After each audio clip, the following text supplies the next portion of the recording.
Hello again, everyone. This is Kevin Johnson of Leverage Consulting, bringing you the Organizational Excellence Podcast. With every new client engagement, one of the things that we work through is a client questionnaire. Through that client questionnaire, one of the things that I'm trying to do is figure out how they've arrived where they are, how they've brought their team up to where they are, and what opportunities we have to propel their team and their business or practice forward. Through that entire questionnaire process, one of the things that I'm always looking into is I want to know more about the quantity and quality of the team meetings. And through one of the recent client engagements, I was asking the very question. And I asked, how often do you actually have your team meetings and how would you rate your team meetings? And their response was, we don't have team meetings because team meetings suck. And we kind of laughed it off, but the funny part is I've heard this over and over throughout the years, and I found that most people abandon team meetings because there's some pain associated with it, usually because it becomes one big complaint session, people aren't involved, there's nothing that comes out of them. So I've got 4 things that you can do to help make your team meetings a better investment of your time as well as your team's time. So first and foremost rule is no distractions. So that means do whatever you have to do. There's no interruptions from patients, customers, or anyone of the like. There's no deliveries during that time frame. And the most important part of that entire no distraction rule is no cell phones. Leave them in the lunchroom, leave them somewhere else. There's no place for a cell phone in a team meeting. Next one is you need to show up with an expected outcome.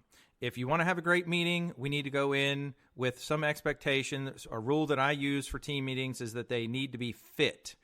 That stands for fun, informative, and transformational.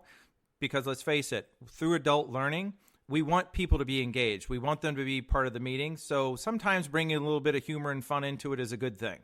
It needs to be informative, meaning we're all going to learn something in this meeting. And transformational means there's an expectation that we're going to do something different once we're done with this meeting.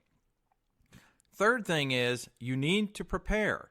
As a public speaker, as a keynote or speaker of the like, I need to put in a ratio of 8 hours to every 1 hour of presentation. Think about that for a minute. If I go in and deliver an 8-hour presentation to a group, that means I could have as much as 64 hours of preparation to ensure that that one day is a great outcome.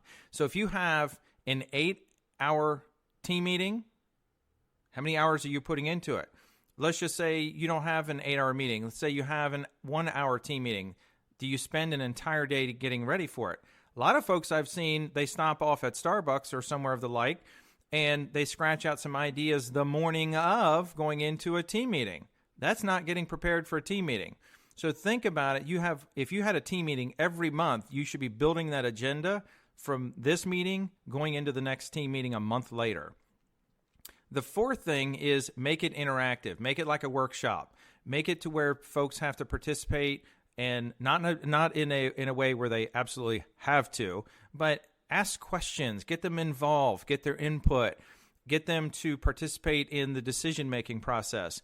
Make it an interactive meeting. So again, the 4 things are no distractions, show up with an expected outcome, be prepared, 8-to-1 ratio, and make it interactive. And I guarantee you will have far, far better team meetings. So there's your Organizational Excellence Podcast. Until next time.